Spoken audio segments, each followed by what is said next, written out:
de Izquierda y los Trabajadores. Además, es columnista de La Izquierda Diario, es un diario digital con presencia en 11 países y en 6 idiomas, y es parte del staff de la revista Estrategia Internacional. Bueno, la compañera está aquí en México porque fue invitada por la Escuela Nacional de Antropología e Historia con el fin de presentar un ciclo de conferencias. Ahora tenemos el gusto de tenerla en el Politécnico, bueno, es con un tema que me parece de suma importancia para los estudiantes politécnicos. El nombre de la ponencia es Tecnología, Robótica y el fin del trabajo. ¿Les parece que recibamos a la economista con un fuerte aplauso, por favor?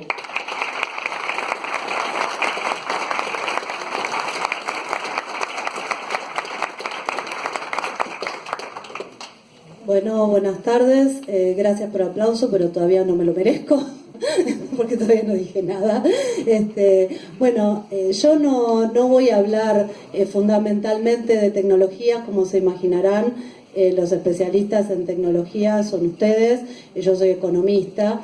pero sí voy a hablar de los efectos de la tecnología sobre el trabajo y la relación entre tecnología, trabajo y economía. Voy a hacer algunas referencias técnicas de lo que yo he estudiado con respecto a la cuestión de las nuevas tecnologías, pero mínimas, y bueno, estarán ustedes luego en las preguntas y en la discusión posterior juzgar si lo que yo digo les parece correcto o no. En todo caso intercambiaremos, lo cual puede llegar a ser bastante interesante, me parece. Bueno, en primer lugar, como ustedes conocerán, el impacto de las nuevas tecnologías como la inteligencia artificial, Internet de las cosas, la biotecnología, nanotecnología y en particular la robótica, y sobre todo la robótica me refiero a los aspectos humanoides de la robótica, que para mí tienen una carga simbólica bastante importante, generaron en el mundo de la economía un gran debate. Es decir, se han generado distintas posiciones, pero hay un elemento muy fuerte que es el debate sobre qué efecto tiene la tecnología sobre el trabajo humano.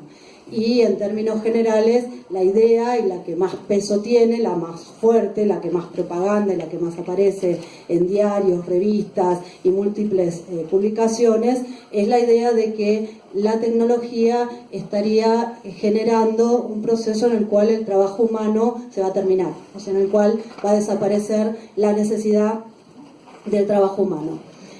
Frente a esta discusión hay fundamentalmente en el campo económico, en el campo de lo que se denomina el mainstream, o sea, la economía oficial, dos posiciones. No es que sean las únicas que hay, pero son las más dominantes o las más hegemónicas. Y bueno, yo me voy a referir a esas dos posiciones y luego voy a plantear una tercera posición, que es la mía, que no es del campo del mainstream, sino desde el marxismo, que es la ideología que yo sostengo. La primera posición más conocida, que es la que más aparece en los diarios, que es la que más publicidad tiene, es la de los que se pueden denominar tecno-optimistas. Hay una serie de economistas del MIT que escribieron un libro que se llama La Nueva Era de las Máquinas, quizás algunos de ustedes lo conocen, quizás todos, no sé, estos economistas plantean que en el próximo periodo se va a desarrollar, en el inmediato, se va a desarrollar un boom desde el punto de vista de la productividad, o sea que va a haber un boom productivo, y que eso va a ser el punto de partida de lo que sería una cuarta revolución industrial. Estos economistas plantean que esta situación genera algo así como una noticia buena y una noticia mala para la humanidad. La noticia buena sería que los productos, las mercancías, tenderían a hacerse cada vez más baratos, y entonces, un minuto.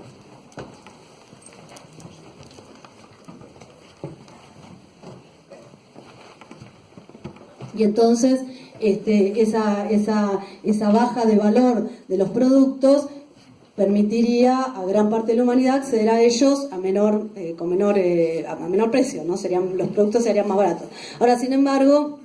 Esta supuesta ventaja traería consigo una noticia muy mala, que es que en realidad tendería a eliminarse esta revolución productiva y esta cuarta revolución industrial terminaría eliminando tendencialmente gran parte de los puestos de trabajo. Entonces, si bien los productos se harían más baratos, en realidad nadie tendría o habría una tendencia que poca gente tuviera trabajo y en ese sentido pocos podrían comprarlos. Entonces, bueno, esta es la contradicción principal que plantean. Ellos hacen análisis de cómo tenderían a decrecer los puestos de trabajo en los próximos años y dicen que se perderían en los próximos 5 años en los países centrales alrededor de 7 millones de puestos de trabajo. Bueno, esto es fundamentalmente lo que plantean los llamados tecnooptimistas, sí. Después hay otra corriente que es la que se podría denominar, por oposición a esta, tecnopesimistas. A mí me interesa un tal Robert Gordon, que es un economista, quizás también lo conozcan porque está especializado en tecnología, es norteamericano, es de Harvard. Y este economista escribió un libro muy interesante, muy voluminoso, que lamentablemente no está traducido, pero que si pueden acceder es muy interesante, que se llama Ascenso y Caída del Crecimiento Norteamericano, y que analiza la evolución de conjuntamente la evolución de las nuevas tecnologías a través de la historia, de la aplicación tecnológica, o sea, de la productividad y del crecimiento de la economía norteamericana en todo el siglo, ¿no? Entre el siglo, no todo el siglo, sino el siglo XX y siglo XXI, ¿no? Entonces, en este trabajo, Robert Gordon hace una relación muy interesante analiza la crisis de la década del 30, entre otros momentos de la década del siglo XX, y hace una relación muy interesante donde muestra cómo la Segunda Guerra Mundial, fue un elemento que disparó el hecho de que las nuevas tecnologías se convirtieran plenamente, o sea, se volcaran masivamente a la producción, o sea, que hubiera una inversión masiva en nuevas tecnologías, ¿no? Esto, por supuesto, no es para defender la guerra, sino para plantear una alerta de cuáles son los elementos, los factores dinámicos en las economías capitalistas en un momento en que estamos atravesando una crisis importante a la que de alguna manera me voy a referir desde el año 2008, ¿no? Entonces, bueno, Robert Gordon muestra cómo la conversión de las nuevas tecnologías a productividad, a inversión y a productividad, en realidad es un elemento que estuvo ligado fundamentalmente al armamento norteamericano en Estados Unidos en el año 39 para el ingreso posterior a la guerra, momento en el cual prácticamente alrededor del 80% de la economía estaba ligada del PBI, del Producto Bruto Interno norteamericano, estaba ligada a la economía de guerra, ¿no? al propio desarrollo del armamentismo y de la economía de guerra. Entonces, bueno, lo que plantea Robert Gordon, en polémica con los que defienden la tesis del fin del trabajo, son fundamentalmente dos aspectos. El primero es la sospecha de que en este momento estamos atravesando efectivamente un proceso de crisis económica mundial, más allá de que se hayan superado los primeros momentos más choqueantes del 2008 y 2009, pero donde la economía sufre una tendencia al estancamiento y que desde el punto de vista del desarrollo de la productividad es muy poco probable, dice Robert Gordon, pensar efectivamente en un salto muy importante en la productividad o en una nueva revolución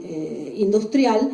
precisamente porque si se ve la curva del desarrollo de la productividad en las últimas décadas, al revés, más bien tiende a caer y a caer en forma pronunciada. Entonces, él analiza la evolución de la productividad en Estados Unidos y muestra cómo si entre la segunda posguerra y la década del 70 la productividad crecía un promedio anual del 4%, muestra cómo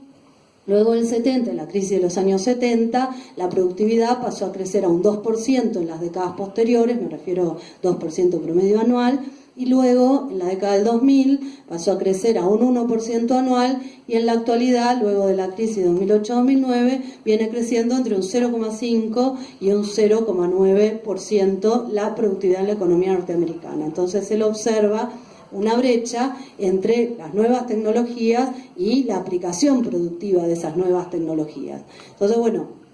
ese es el primer elemento que plantea como alerta, decir, bueno, es muy difícil pensar una nueva revolución tecnológica en momentos, me refiero por supuesto a la inversión de la tecnología, ¿no? Que la tecnología se haga, se expanda plenamente en la economía, en momentos en los cuales hay un nivel de estancamiento muy importante de la economía. Y en segundo lugar, plantea Gordon, hace una reflexión más desde el punto de vista técnico. Entonces, él compara los grandes descubrimientos de fines del siglo XIX, como el motor a combustión interna o la electricidad, entre muchos otros, con las nuevas tecnologías desarrolladas en las últimas décadas, ¿no? Entonces, en las últimas décadas me refiero desde los años 80, ¿no? Desde fines de la crisis del 70. Entonces él observa que lo único que es comparable a los grandes descubrimientos tecnológicos de fines del siglo XIX con lo que se ha aplicado efectivamente en las últimas décadas es la década del 90, donde se produce la conjunción entre la telefonía celular e Internet. Entonces él considera que ese momento, el momento de los años 90, es el único momento en que la economía logra un crecimiento de la productividad y donde las tecnologías logran generar un salto desde el punto de vista tecnológico, productivo y económico comparable a los adelantos de fines del siglo XIX aplicados alrededor de las décadas del 20, del 30 y, como decía antes, con mucho mayor fuerza, como un salto y con mucha mayor efectividad hacia fines de la década del 30 y luego durante la guerra y en la segunda posguerra. Entonces, Robert Gordon plantea que este salto tecnológico en los 90, no obstante, tuvo corto alcance, porque dice que luego el desarrollo de los iPhone, el desarrollo de las tablets, que sobrevino al fin del boom, del aumento del incremento de la productividad de los años 90 y que se desarrolló durante los 2000 y que estamos viviendo ahora, a decir verdad, no son cambios cualitativos desde el punto de vista de las condiciones generales de vida de la humanidad, o sea que no generan una convulsión, un cambio absoluto en la vida, sino que son elementos que se agregan y que pueden mejorar las vidas individuales, pero muy levemente, ¿no? Entonces, que no es comparable eso ni con lo que sucedió en los 90, ¿no? Ni con el salto de los 90, ni con el gran salto de fines del siglo XIX aplicado a mediados del siglo XX. Con respecto a la robótica, Robert Gordon hace todo un análisis, hay otros economistas que hacen todo también un análisis de cómo ha impactado hasta ahora y de cuáles son las fortalezas y debilidades de la robótica y de las nuevas tecnologías con respecto a la eliminación o la sustitución de la fuerza de trabajo humana. Bueno, Gordon lo que plantea es centralmente los límites. ¿Cuáles son los límites? Porque está discutiendo contra la tesis del fin del trabajo. Entonces, él observa distintos elementos, entre ellos estas son las cuestiones que después me imagino que ustedes probablemente me criticarán y que conversaremos, por ejemplo, el aún débil nivel de inteligencia artificial, o sea, las limitaciones de la inteligencia artificial. Y él plantea también los límites de la habilidad desde el punto de vista de la manipulación. Por ejemplo, él da ejemplos desde el punto de vista de la manipulación de mercaderías, en los grandes supermercados, y entonces cómo los robots cumplen tareas, pero esas tareas y pueden sustituir hasta cierto punto determinados movimientos humanos, pero cuando se llega a los aspectos que tienen que ver con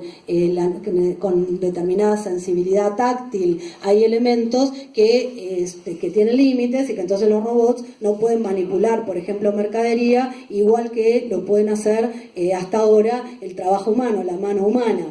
Después observa otras cuestiones, como por ejemplo el avance de la robótica, tanto en brazos robóticos como incluso en humanoides, en la industria automotriz, y observa cómo si los robots pueden cumplir una parte importante del proceso productivo, por ejemplo en el montaje de baterías, los recovecos a los que hay que llegar son muy complejos y difíciles, de difícil acceso, y cómo aún el brazo robótico, la mano robótica, aún no puede acceder a determinados sitios a donde solo puede acceder la mano humana, ¿no? Entonces, bueno, entre otros ejemplos, Gordon lo que termina concluyendo es que, bueno, por ejemplo, también señala las limitaciones de la utilización de robots o de brazos robóticos en trabajos muy especializados, como es, por ejemplo, el trabajo de costura o el trabajo de producción de calzado, donde también se requieren muchísimas habilidades que tampoco están desarrolladas hasta ahora, o bueno, en los autos, la autoconducción, ¿no? Como los vehículos de autoconducción, autoconducidos, cuando encuentran obstáculos, chocan con el obstáculo y vuelve a cero y tiene que reprogramarse, y aunque plantean que existen robots que ya se reprograman, sin embargo, bueno, esa reprogramación es limitada y la posibilidad de, entre comillas, reprogramación humana aún es infinita con respecto a la posibilidad de reprogramación de los robots. Entonces, Robert Gordon lo que plantea es que por ahora, por el momento, la robótica está pensada, esto lo plantea Gordon y otros especialistas y estudiosos que yo estuve investigando, que hasta ahora la robótica, o por ahora, está fundamentalmente pensada para trabajar en colaboración con humanos, en colaboración con el trabajo humano. Y entonces, bueno, esto para Robert Gordon es un límite con respecto a la tesis del fin del trabajo. Entonces, bueno, lo que me interesa señalar aquí es que precisamente los límites que pone, uno de los límites que pone Robert Gordon para la cuestión del fin del trabajo está asociado a las posibilidades físicas, técnicas de los robots, que yo digo robots en términos genéricos para hablar de nuevas tecnologías, ¿no? Pero está condicionado no por el sistema, como el funcionamiento del sistema capitalista, sino que está condicionado por las habilidades físicas conseguidas hasta ahora por los robots. De modo que, en el razonamiento de Robert Gordon, si los robots lograran evolucionar hasta niveles muy superiores de los actuales, inteligencia, de inteligencia artificial, de habilidades, etcétera, podrían entonces probablemente reemplazar al trabajo humano. Bueno, esto es lo que yo voy a criticar centralmente. Y bueno, ahora voy a plantear entonces la que es mi posición.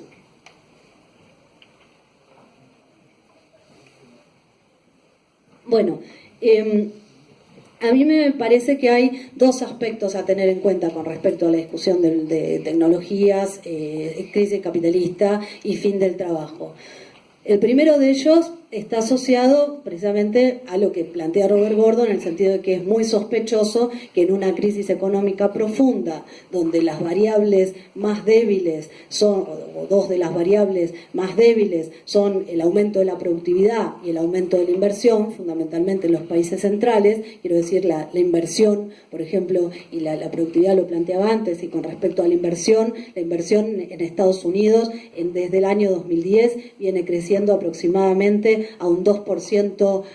anual como porcentaje del PBI, que significa aproximadamente la mitad del crecimiento que trae desde fin del boom de la posguerra hasta los años 2000, desde el boom de la posguerra hasta los años 2000, lo cual es muy bajo. Perdón, entonces a mí me parece que entre el problema de pensar una revolución tecnológica, no una revolución tecnológica en el sentido del surgimiento de nuevas tecnologías, que por supuesto las hay, todos estamos de acuerdo que las hay, pero una inversión masiva en nueva tecnología y la hipótesis del fin del trabajo, cuando la economía viene en un proceso de crecimiento, que justamente de estancamiento, de crecimiento muy débil, y donde las variables más débiles en los países centrales resultan ser la productividad y la inversión, suena que esta idea del fin del trabajo y de la nueva revolución productiva tiene alguna trampa, algo esconde, hay algo que no se está diciendo. Entonces, bueno,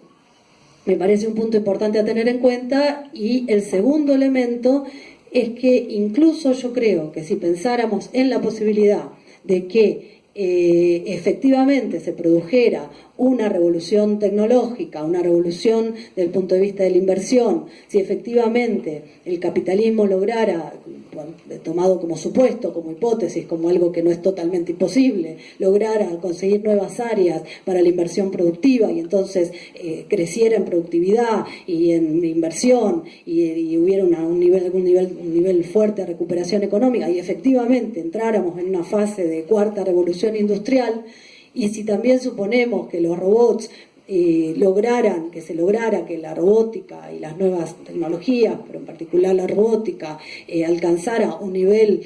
superior al actual de inteligencia artificial, de inteligencia y con relativa autonomía de la inteligencia, yo considero que siempre estoy hablando en los límites en los cuales los robots son máquinas producidas por el hombre, ¿no? Porque ya el hecho de que los robots tengan autonomía absoluta en cuanto a la inteligencia o que tengan autorreproducción, ya estaríamos hablando de otra cosa, de otro mundo, y creo que por ahora es ciencia ficción y bueno, será otro momento histórico el que corresponderá hablar de eso, pero por ahora hablamos de robots como máquinas producidas por el hombre y donde los hombres tienen propiedad de esas máquinas, ¿no? Entonces yo creo que aún si aceptáramos, si pusiéramos estos dos supuestos, creo que el fin del trabajo es una utopía reaccionaria, a decir verdad. Ahora voy a explicar por qué. Es una utopía reaccionaria porque el capitalismo no puede existir sin trabajo humano, porque yo creo que el capitalismo necesita del trabajo humano, porque el trabajo humano es la única fuente de la ganancia capitalista. Entonces pensar por mejores robots que existan, por mejores máquinas, por mayor capacidad, el capitalismo siempre va a necesitar del trabajo humano para generar ganancia. Entonces yo creo que acá es donde el mainstream, y me refiero a los tecno-optimistas y los tecno-pesimistas a los que me refería antes, tiene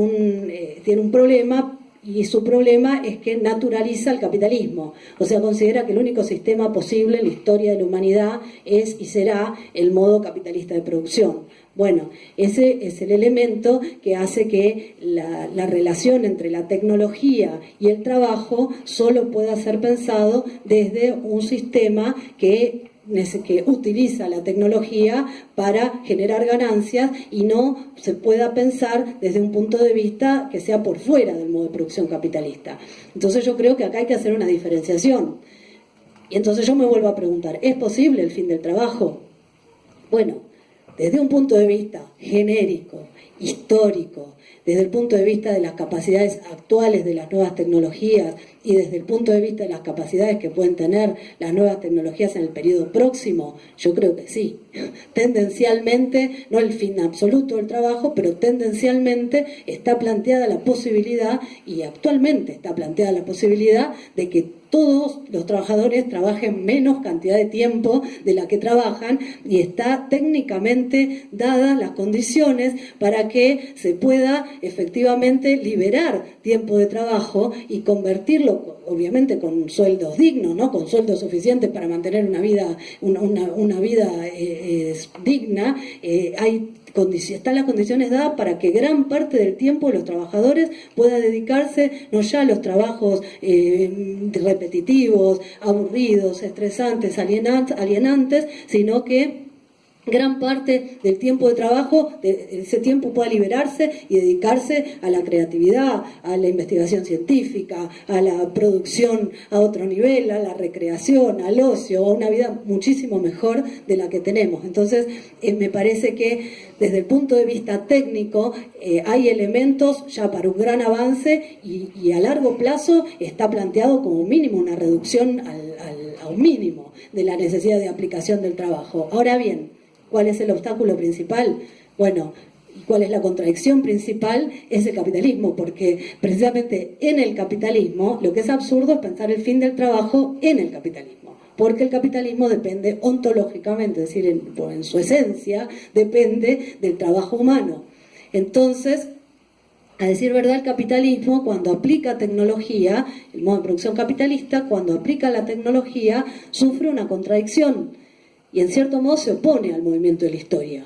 en cierto modo, en bastante cierto modo, porque el capitalismo por un lado libera fuerza de trabajo cuando aplica tecnologías, pero por otro lado, como la esencia de la ganancia del capitalismo es el trabajo, necesita incorporar mayores masas de trabajo. Y esta contradicción de que por un lado libera y por el otro lado incorpora es precisamente el elemento central que explica por qué el capitalismo, cuando libera fuerza de trabajo, lo que hace es no mejorar la vida de la humanidad, sino crear masas de desocupados estructurales que después no pueden encontrar trabajo en ninguna parte, y por otro lado,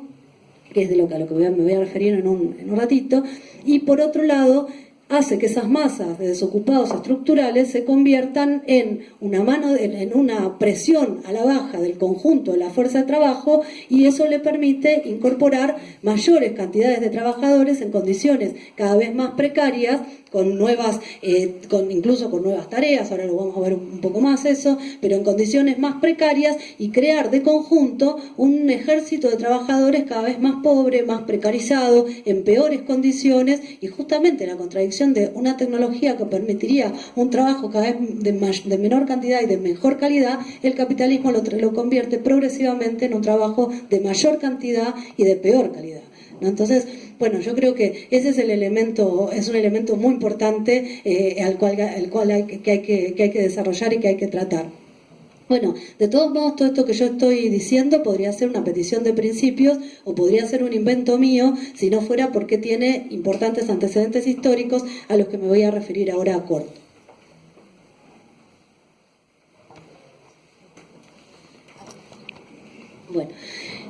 Bueno, con respecto a los antecedentes históricos, no sé si ustedes conocerán, quizás algunos sí, otros no, que ya, muchos de ustedes son jóvenes, así que no sé, pero la tesis del fin del trabajo no es nueva, no apareció ahora la tesis del fin del trabajo. La tesis del fin del trabajo tuvo un gran auge, por ejemplo, en la década de los años 80 y en la década de los años 90. André Gortz primero escribió un libro en los años 80, se llamaba El fin del proletariado. Jeremy Rifkin luego, en la década de los 90, escribió un libro que se llama justamente El fin del trabajo. Y bueno, y es interesante ver cómo se desarrollaron estas décadas, qué pasó con el trabajo en estas décadas y cuál fue el resultado final. Si efectivamente hubo fin del trabajo, se terminó el trabajo, disminuyó el trabajo, no disminuyó el trabajo. Bueno, entonces a mí me parece que esta discusión es apasionante, porque lo que se observa es cómo durante esas décadas hay dos momentos, un momento en los años 90 fundamentalmente y otro momento en los años 2000, con antecedente en los años 80, que muestra cómo, a decir verdad, cuando estos autores hablaban del fin del trabajo, en realidad lo que el capital mundial se preparaba, me hablo del capital en general, no me refiero a las grandes multinacionales y los grandes estados capitalistas, para lo que se preparaban era para una ofensiva contra lo que se llamó estado de bienestar, que eran las condiciones de existencia que se consiguieron luego de la guerra, durante los años de las décadas de posguerra. Era una ofensiva violenta contra el estado de bienestar que arruinara lo más posible las conquistas obtenidas por importantes sectores de trabajadores en los países centrales, y a la vez una lucha por conseguir trabajo barato en el exterior, afuera, ¿no? Offshore. Entonces a mí me parece que de alguna manera los años tanto 80, 90 y 2000 se pueden sintetizar en una suerte de trípode, ¿no? Que está integrado por un lado por Silicon Valley, como el ascenso del polo tecnológico norteamericano, por otro lado por la destrucción de trabajos, de empleos de relativamente buena calidad y bastante bien pagos en zonas industriales muy importantes como en Roosevelt, el medio oeste norteamericano, ¿no? Hoy base de Donald Trump, base electoral de Donald Trump. Y por último, la exportación de trabajo barato, o sea, la deslocalización y la incorporación de grandes masas de mano de obra ultra precaria y barata, como la proveniente de China, de la Unión Soviética, de los países de Europa del Este, esto como parte del proceso de restauración capitalista y de reincorporación de estas economías al mercado mundial de trabajo. Y también de la India, de México, de Brasil, de montones de países, en parte también la Argentina, de montones de países que proveían de mano de obra muchísimo más barata que la mano de obra norteamericana, ¿no? O sea, el avance por un lado entonces del thatcherismo en Gran Bretaña, en Reino Unido, y del reaganismo en Estados Unidos desde los años 80, con derrotas de procesos de huelga muy importantes en esas décadas, permite en gran medida destrozar, desfigurar el estado de bienestar y a su vez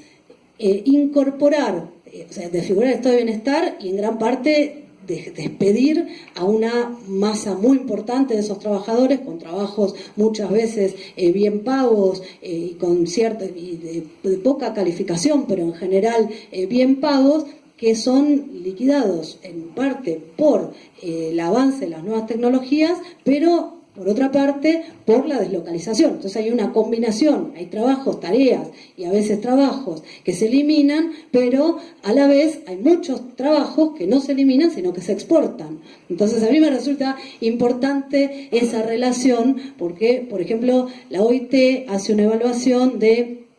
el conjunto de la fuerza de trabajo mundial y muestra cómo, si bien en términos generales, por ejemplo, el trabajo industrial viene declinando con respecto al ascenso del trabajo de servicios, sin embargo, aún compara 1995 con 2005 y dice que desde 1995 hasta 2005 la proporción total del trabajo industrial como porcentaje de la fuerza de trabajo era, aun cuando se destruyen en los países centrales puestos de trabajo, pero gran parte de estos puestos de trabajo se exportan. O sea, hay una gran parte de esas tareas simples que en otro momento cumplían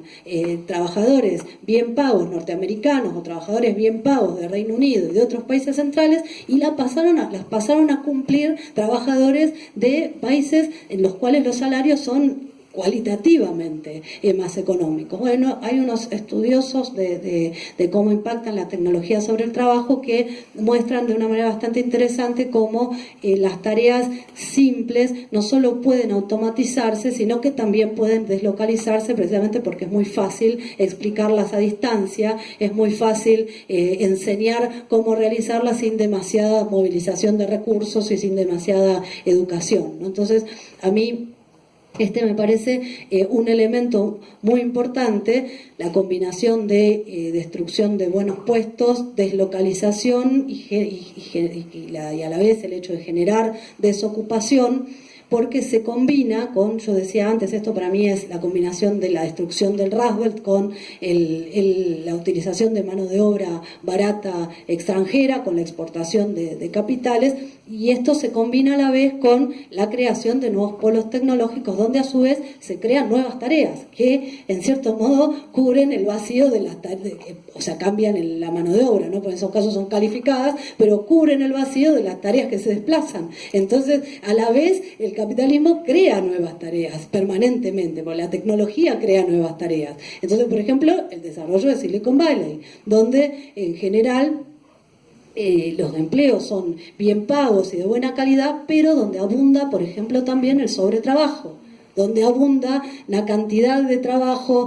tremendamente alienado, que invade el conjunto de la vida, que invade los fines de semana, que invade las vacaciones, que invade todo el tiempo, cada vez más el tiempo libre, incluso por fuera del trabajo, porque la utilización de telefonía celular, internet, tablet en forma permanente, hace que el trabajo se traslade desde los establecimientos hacia los hogares, hacia la vida cotidiana, hacia los autos, porque la gente va en los autos y también puede trabajar. Entonces, la invasión del trabajo, a decir verdad, es fenomenal. O sea, el fin del trabajo quedó muy lejos desde el punto de vista de la hipótesis del fin del trabajo, no solo desde el punto de vista de la invasión general del trabajo, sino que desde el punto de vista estadístico. La misma OIT, la Organización Internacional del Trabajo, muestra cómo, a decir verdad, desde los años 90 hasta la crisis de 2008, la medición de la cantidad de fuerza de trabajo muestra cómo durante esas décadas, a decir verdad, en términos mundiales, la fuerza de trabajo incorporó 1.300.000 personas más. O sea, la fuerza de trabajo se duplicó. No solo no desapareció, o sea, no solo fue errónea la predicción de Gors o de Rifkin, sino que la fuerza de trabajo en su conjunto, y esto por supuesto tiene que ver con la incorporación de grandes masas de trabajo barato y sobre todo con la restauración capitalista que hizo que una gran parte de trabajo que estaba por fuera de la órbita del capital, me refiero, cuando yo digo fuerza de trabajo, no es la fuerza de trabajo en términos abstractos, sino fuerza de trabajo al servicio del capital, ¿no? O sea, la fuerza de trabajo que utiliza el capital se duplicó. Esto quiere decir que hay grandes sectores de la fuerza de trabajo que estaban fuera de la órbita del capital y luego cuando se incorporan todas esas economías nuevamente al mundo capitalista, se convierte en fuerza de trabajo asalariada por el capital nuevamente. Con lo cual la conclusión, lejos del fin del trabajo, es como plantea un economista que se llama David Harvey, norteamericano muy interesante, marxista, que quizás algunos de ustedes lo conocen, que a decir verdad en las últimas décadas la fuerza de trabajo no solo no disminuyó ni mucho menos desapareció, sino que creció a un ritmo mayor que el crecimiento vegetativo de la población. Entonces, bueno, me parece interesante, me parece muy importante recabar en ese movimiento final, ¿no? En ese resultado, ¿no? No es que, yo insisto, no es que las nuevas tecnologías no eliminen tareas ni trabajos. Hay muchos estudiosos que yo he leído que dicen que más bien tiende a eliminar tareas, igual, bueno, la eliminación de tareas termina en la eliminación de trabajos,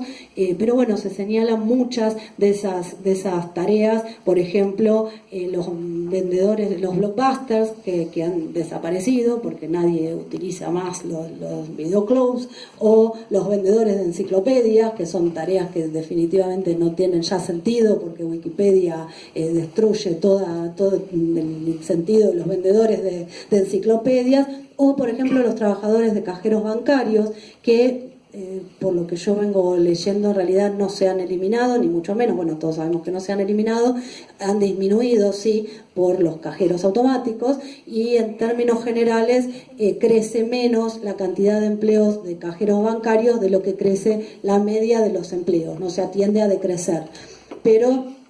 esta eliminación de tareas, como decía antes, se sustituye por otras tareas y eso es lo que permite el crecimiento de conjunto del empleo, y a la vez en lo que se termina, y el elemento que me parece más destacable es como lo que sí se genera, lejos del fin del trabajo, sí se genera una clase trabajadora cada vez más degradada, cada vez más precaria, cada vez más pobre, cada vez más sobreexplotada desde distintos ángulos, ¿no? Sobreexplotada incluso los que cobran bien, porque trabajan una cantidad de horas absolutamente excedentes, sobreexplotada los que cobran muy mal y los que trabajan mucho más de lo que deberían, de lo que necesitarían trabajar y ganan sueldos miserables, sobreexplotada los que ni siquiera pueden trabajar la cantidad de horas necesarias para un sueldo que les permita satisfacer sus necesidades básicas cuando hay sectores enormes que sobretrabajan. Bueno, toda esta combinación y enormes sectores de desocupados estructurales porque las tareas que hacían antes ya no existen más y entonces ya no tienen de qué vivir y se convierten casi en mendicantes o directamente en mendicantes. Entonces me parece muy importante toda esta combinación. Creo que de ahí quiero partir para pensar un poco más teóricamente la contradicción esa que planteaba yo al principio entre, bueno, lo que sería la liberación, la capacidad de la tecnología y el lugar del capitalismo, ¿no?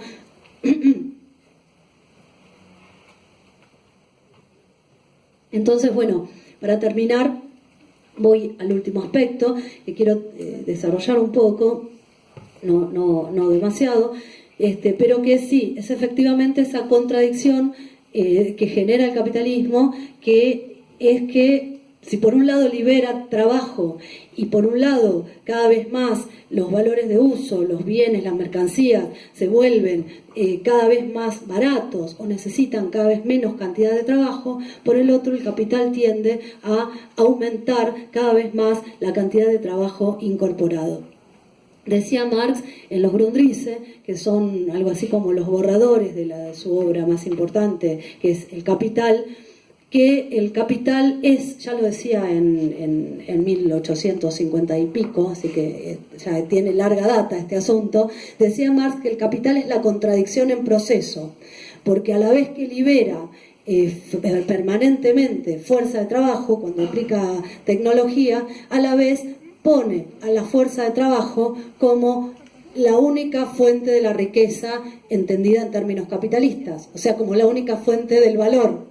Entonces, esa es la contradicción que mueve permanentemente al capital. Entonces, la forma de funcionamiento del capitalismo es que en la medida que incorpora nuevas tecnologías, los valores de uso que se producen, o sea, las mercancías, o sea, los bienes que nosotros utilizamos, a decir verdad, cada vez necesitan menos cantidad de tiempo para producirse. Pero como el capitalismo necesita producir cada vez mayores cantidades de bienes, porque a través de los bienes es a través de donde recibe el trabajo no pago, que viene a través de la venta de esos bienes, que obtiene a través de la venta de esos bienes y que radica en esos bienes, lo que hace es, a la vez que cada uno de esos bienes, a la vez que los bienes individuales cada vez contienen menos valor, lo que hace es producir al máximo, es decir, producir una cantidad máxima de esos mismos bienes. Y en esa cantidad máxima de esos mismos bienes también se incorpora una cantidad máxima de trabajo con respecto a la cantidad original. O sea, el trabajo necesario para los bienes originales es cada vez menor, pero al maximizar la cantidad de bienes producidos sin ninguna racionalidad, sin ninguna lógica desde el punto de vista de las necesidades humanas, también se maximiza la cantidad de trabajo que se incorpora. Entonces, eso incorpora, a su vez, un movimiento doble, que es que si bien en el capitalismo, la fuerza de trabajo es un costo al cual el capital le paga y intenta permanentemente reducirlo, por otro lado, intenta permanentemente incorporar más trabajo vivo. Porque, a decir verdad, es el trabajo vivo. Las máquinas no producen valor nuevo, las máquinas no producen nada nuevo. Las máquinas, por más específicas que sean y por más inteligentes que sean, lo que hacen es transferir su valor a los productos. Entonces, las máquinas ponen su valor en otras cosas, pero no crean valor nuevo. La capacidad del humana, que es uno de los grandes descubrimientos de Marx, es precisamente la capacidad de que el valor de su valor, el valor de la fuerza de trabajo es menor al valor que los hombres son capaces de producir. Entonces, con esa diferencia juega permanentemente el capitalismo. Y las tecnologías permiten que el tiempo de trabajo necesario para la reproducción del obrero sea cada vez más pequeño, o sea, el tiempo de trabajo necesario para la vida, o sea, para sostener la vida sea cada vez más pequeño, pero a la vez que el tiempo de trabajo de conjunto sea, o sea, que el tiempo que excede la cantidad de tiempo necesario para vivir sea cada vez mayor. Y entonces, ese es el movimiento que hace permanentemente el capitalismo,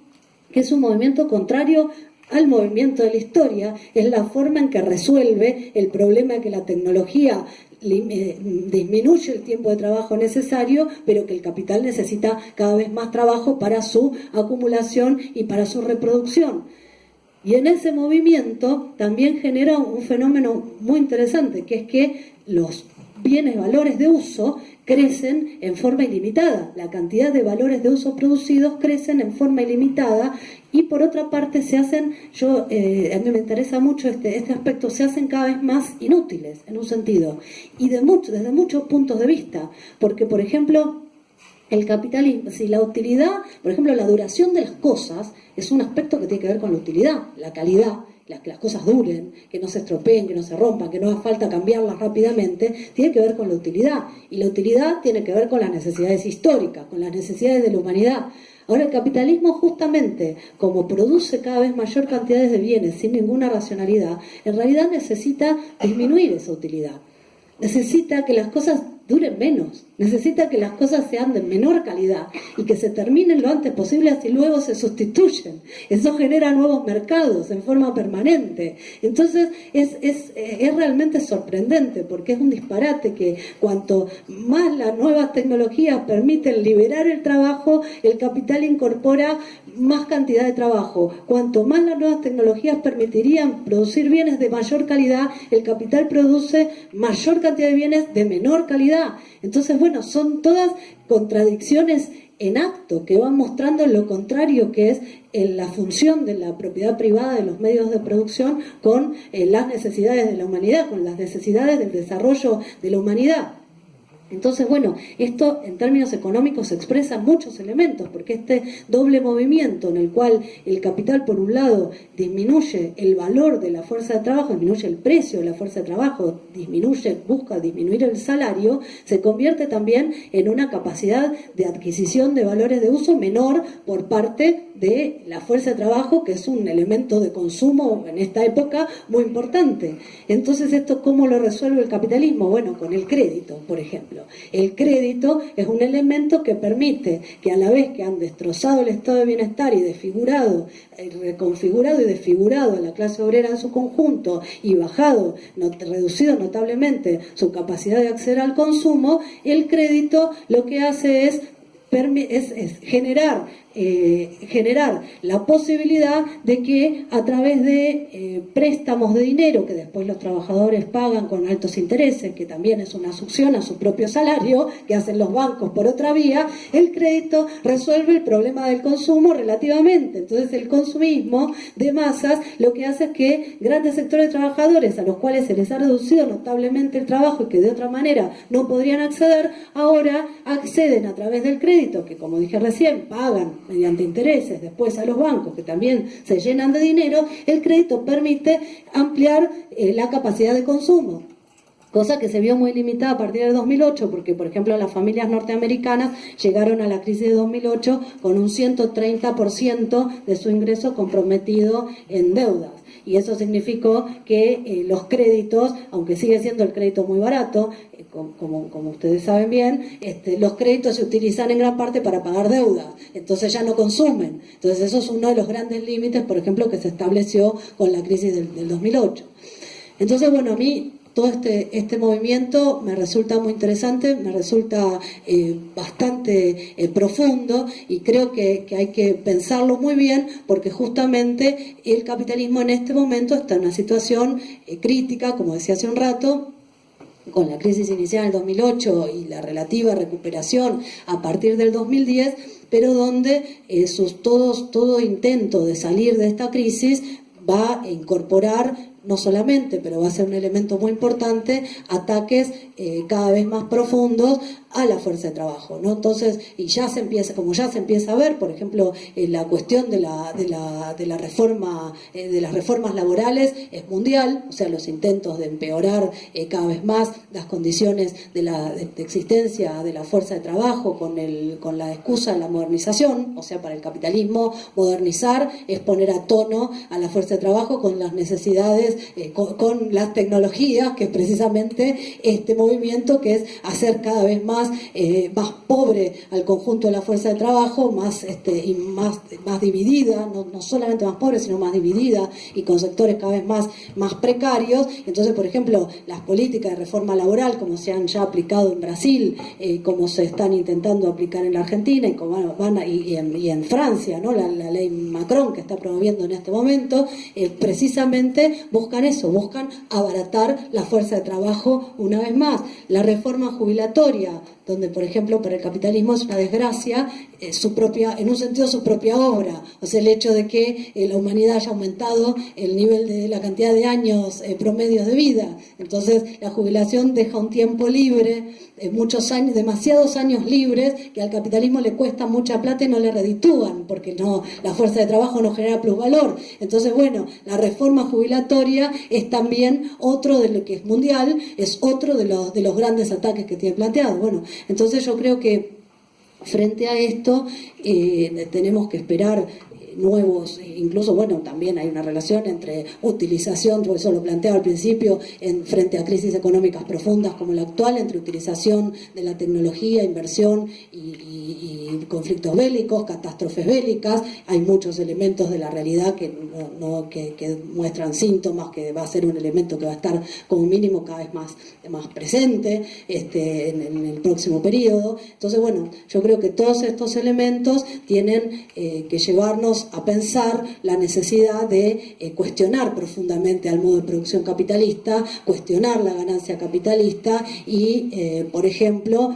plantearnos problemas como la necesidad de pensar cada vez más profundamente y cada vez más científicamente la posibilidad de reducir las horas de trabajo, de repartir las horas de trabajo con salarios, no, obviamente sin bajar los salarios, sino con salarios que permitan acceder en Argentina se dice la canasta familiar, pero son requerimientos un poco más que los requerimientos básicos, y creo que hasta cierto punto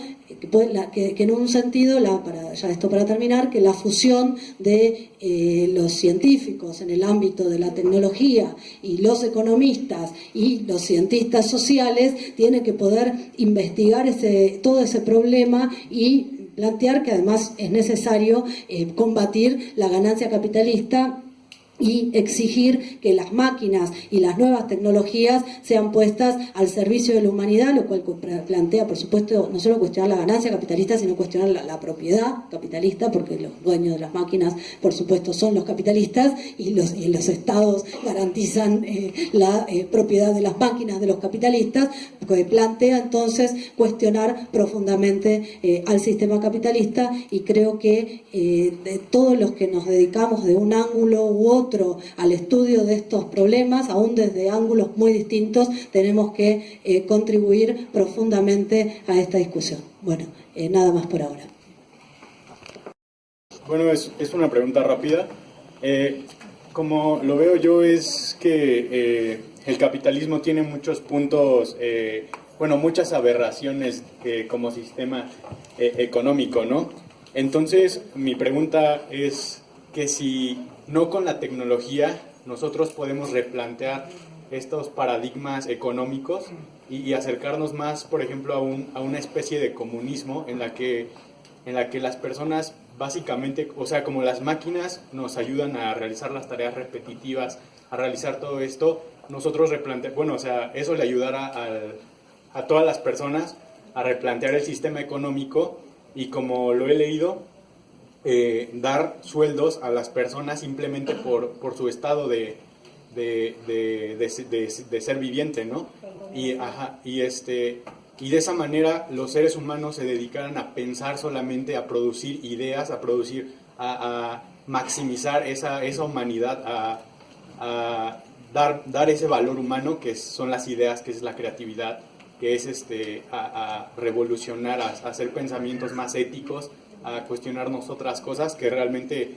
esas horas en el trabajo no nos permiten, o esas horas haciendo tareas repetitivas nos quitan ese tiempo y esa creatividad, esas ganas de seguir avanzando, de seguir replanteándonos tanto ideas éticas como ideas científicas.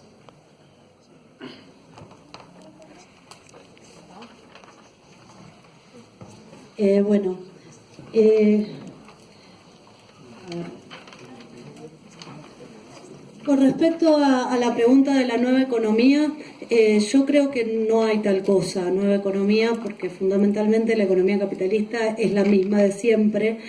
más allá de las nuevas tecnologías, más allá de las nuevas modalidades, más allá de de la informática y más allá de que sí, efectivamente hay un porcentaje cada vez mayor dedicado a la producción de servicios y no a la producción industrial, ¿no? Yo decía antes 21% no más, yo lo comparaba para ver que no había variado, pero en términos generales 21% no más corresponde al trabajo industrial. Sin embargo, el 71% el trabajo manufacturero, ¿no? Sin embargo, el restante trabajo, o sea, el trabajo de servicios tiene la misma lógica de funcionamiento desde el punto de vista de la lógica del capital que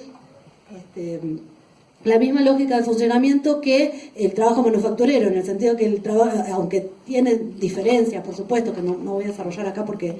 me llevaría mucho tiempo, pero también el trabajo de servicios es un trabajo productor de plusvalor y es un mecanismo en el cual el capital necesita extraer tiempo de trabajo humano no pago para valorizarse, de modo que la nueva economía de Stiglitz también es, en gran parte, es un discurso, porque decir verdad, la nueva economía es la vieja economía reconfigurada, si se quiere, ¿no? Con nuevos elementos, como en todos los grandes cambios tecnológicos a través de la historia. Eso con respecto a la primera pregunta. Con respecto a la pregunta del Telecán y el fin del trabajo en México, bueno, quizás esto también daría para otra charla entera. Yo di una charla sobre Donald Trump y los nuevos fenómenos políticos, y bueno, el problema que yo tengo la impresión de que la cuestión del Telecán es parte de una amenaza permanente de Donald Trump, que es más apriete que realidad, o sea que hay una contradicción profunda, porque a decir verdad, las grandes multinacionales norteamericanas, para las grandes multinacionales norteamericanas, México es una fuente de trabajo barato,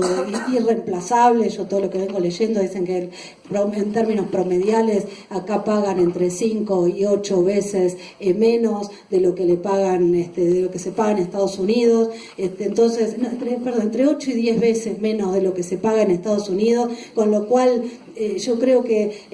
la anulación del Telecán tiene mucho de discurso de Donald Trump hacia una base importante de su base, hacia una parte importante de su base, que son amplios sectores de trabajadores, incluso pequeños y medianos empresarios que han quedado quebrados por la globalización y desocupados y todo lo que hablaba antes, pero que bueno, que tiene una gran parte de discurso. Entonces, yo creo que no hay que esperar el fin del trabajo, que lo que hay que esperar es un salto en la explotación del trabajo, hay que esperar nueva desocupación y hay que esperar nueva contratación de trabajo en cada vez peores condiciones, y que en ese americano y los múltiples, hay que bregar por la unidad de los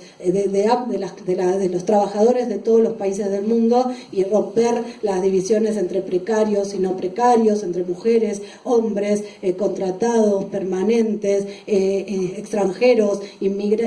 locales, que permanentemente se generan desde el poder, ¿no? Bueno, fundamentalmente, no sé si respondo tu pregunta. Sí. Bien. La segunda sobre el problema de la sobrepoblación y... Está bien, el problema de la sobrepoblación. El problema que hay es que, y el problema de la tecnología, el problema que hay es que lo de la sobrepoblación, lo de la sobrepoblación es un concepto relativo, porque por un lado, a decir verdad, en los países centrales en este momento falta mano de obra calificada, y lo que prima es el envejecimiento poblacional. O sea, Japón, la Unión Europea, Estados Unidos tienen un aceleradísimo envejecimiento poblacional. ¿Y sabés quién más tiene un proceso de envejecimiento poblacional profundo? China. China ya está dejando de ser la meca de la mano de obra barata porque pusieron la ley del hijo único, y entonces... Y además, entonces eso fue un elemento que generó que la población, que haya un mayor envejecimiento de la población, Y China, además en China hay aumentos de salarios, hubo aumentos de salarios porque se fue formando una clase obrera cada vez más pujante y hubo de hecho aumentos de salarios, y entonces ya se encuentra cada vez menos salario barato en China, que de todos modos es muy barato con respecto a Estados Unidos, pero desde China hasta los capitales chinos, incluso los norteamericanos, ahora están exportando hacia Bangladesh, hacia Vietnam, incluso hacia México, o sea, países que empiezan a ser más baratos la mano de obra que en la propia China, ¿no? Entonces la cuestión de la sobrepoblación es relativa, sí, yo no sé si vos te referís más a las masas de inmigrantes, por ejemplo, que sí, eso muestran elementos, las masas de inmigrantes justamente se utilizan para bajar el valor de la fuerza de trabajo de los países centrales, y la prohibición de entrada también es parte de eso, tanto como la no prohibición de entrada y el aliento de representantes del capital más clásico, global, como Angela Merkel o los demócratas en Estados Unidos, o las mismas empresas multinacionales que fíjate que están todo el tiempo, se oponen todo el tiempo a las leyes racistas y aparecen como progresistas frente a Trump, que no tienen nada de progresistas, sino que son las que han lucrado durante todas estas últimas décadas con el trabajo barato, como decía muy bien usted, con el trabajo barato con el trabajo barato extranjero, no solo deslocalizándose, sino en los propios países, o sea, con la migración de México a Estados Unidos, por ejemplo, y de otros países, la India, por ejemplo, en el Silicon Valley hay un montón de trabajo de la India de alta calificación, baratísimo, por ejemplo, todas las multinacionales son fanáticas y por eso aparecen como progresistas frente a Donald Trump, contra las leyes, por eso se oponen a las leyes antimigratorias, y hace poco le vaciaron el consejo asesor a Trump cuando fueron los hechos de Charlottesville hace poco tiempo, ¿no? Entonces para mí el problema de la sobrepoblación, y en todo caso el problema de la sobrepoblación es un problema que tiene que ver con el modo de producción existente. Si hablamos de sobrepoblación, porque no existe sobrepoblación, porque en realidad hay sobreproducción de alimentos, desde el punto de vista mundial hay alimentos para abastecer y alimentar con absoluta suficiencia a toda la humanidad, hay trabajo para toda la humanidad si las máquinas y la técnica se pusiera al servicio de toda la humanidad, si se redujera el tiempo de trabajo. Entonces es un problema que tiene más que ver con, mucho menos que ver con algún problema natural de crecimiento excesivo de la población, y mucho más que ver con problemas que tienen que ver con el modo de producción en curso y con quien dirige el planeta, ¿no? Por decirlo de una manera simple.